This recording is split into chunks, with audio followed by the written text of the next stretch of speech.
Hello, everyone. Well, this is a quick little intro into using the Chinese zodiac and astrology for a quick and easy check to determine if there is a potential for a decent relationship with your current interests, shall we say. Now, the history of astrology goes back thousands of years. Just like the oldest profession, which you know what I'm referring to, the oldest science by far is astrology. Now, modern day academics and scientific types don't use the term astrology. They use the term astronomy. And they poo-poo the whole idea of astrology, which is really rather facetious because their entire field of study is based on astrology. Because ancient peoples there weren't big cities as we know them today with a lot of parasitic light. So the ancient people could actually see the sky pretty clearly, especially when the moon wasn't above the horizon. And they started to pay attention to the movement of things. Now, the word planet, in a direct translation, means wandering star. So even though you think astrology, being the ology part, the study of the stars, it actually has much more to do with the placement of the planets relative to one another. Now, the stars come in because they form the constellations.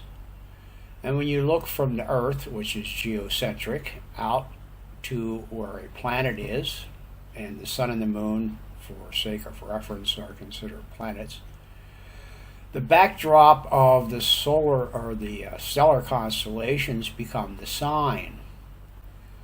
Well, there's a little problem with that because of the precession of the equinoxes. So we go by when the sun's declination goes from south to north. In other words, the sun crosses the equator, which happens generally about the 21st of March, and that becomes the first day of spring. Now, the Chinese don't use a solar calendar like most of the Western world, not all, but most. They use a lunar calendar. And the lunar calendar, the New Year starts with the new moon in Aquarius. That's usually somewhere in late January and into the first couple of weeks of February every year. But because it's a lunar calendar and it's based on the new moon, it shifts from year to year. It's not a constant, but it does stay within that range. Now, you may think the astrology stuff is a bunch of foo-foo nonsense, and you're entitled to your opinion. Just realize that it's based in ignorance. The world's oldest science did not come about by people picking random things out of the air and creating fairy tales and fantasies. It was based on hundreds, or perhaps more likely thousands of observations spread over a span of thousands of years.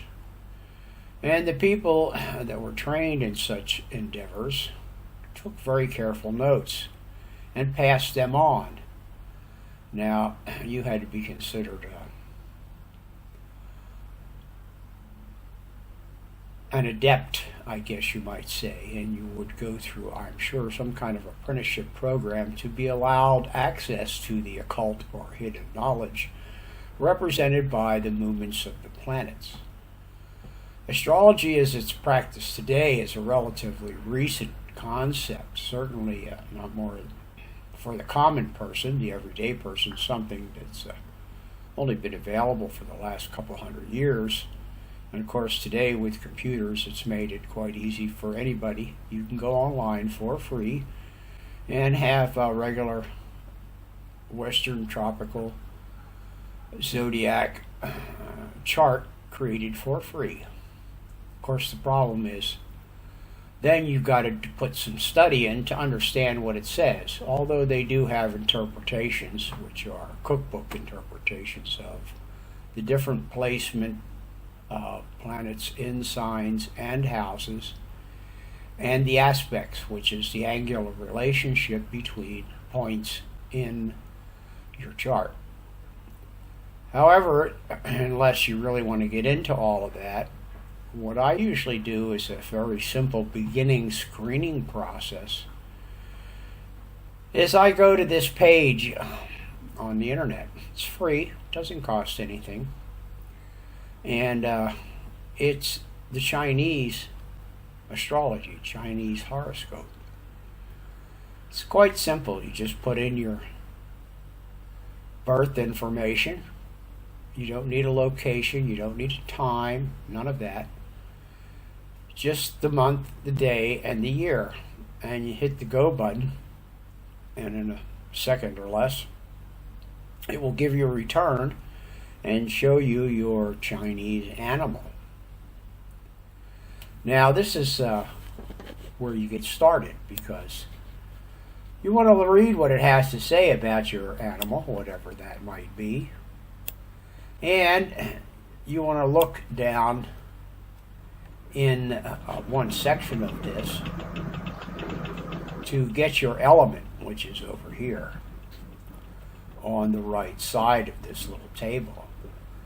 Because the element adds a little bit of additional flavor to whatever the animal represents.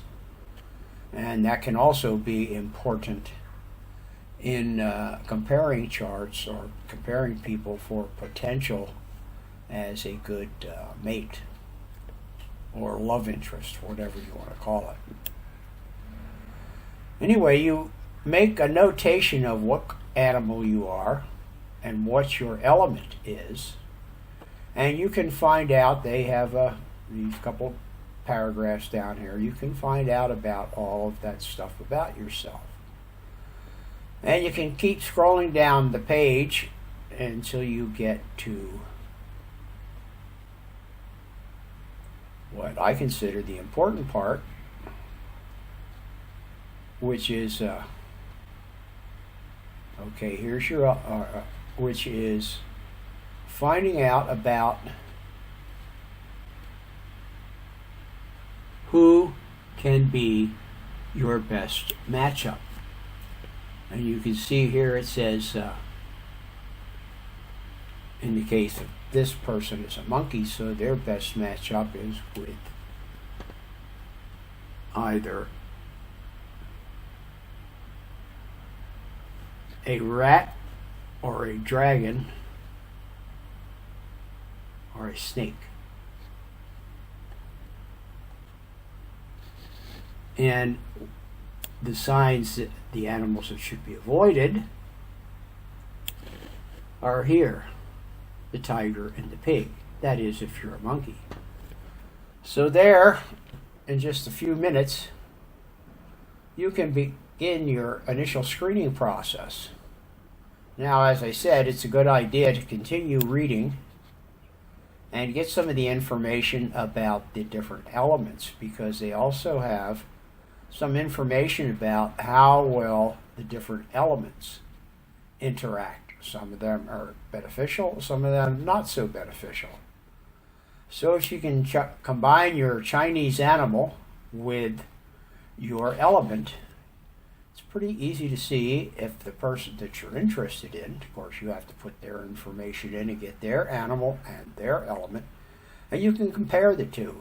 It gives you a point to start.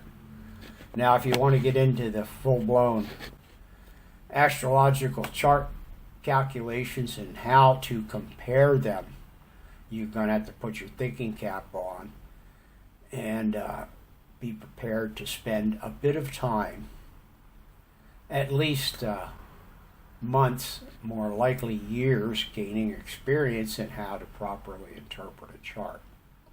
I'm not going to bother with that in this introduction video. So that pretty much covers all of that. It's the starting point. Maybe it's a bunch of nonsense. Maybe it's not. Your choice to make. I know it's something that I virtually always use when I'm checking out a potential partner. Bye for now.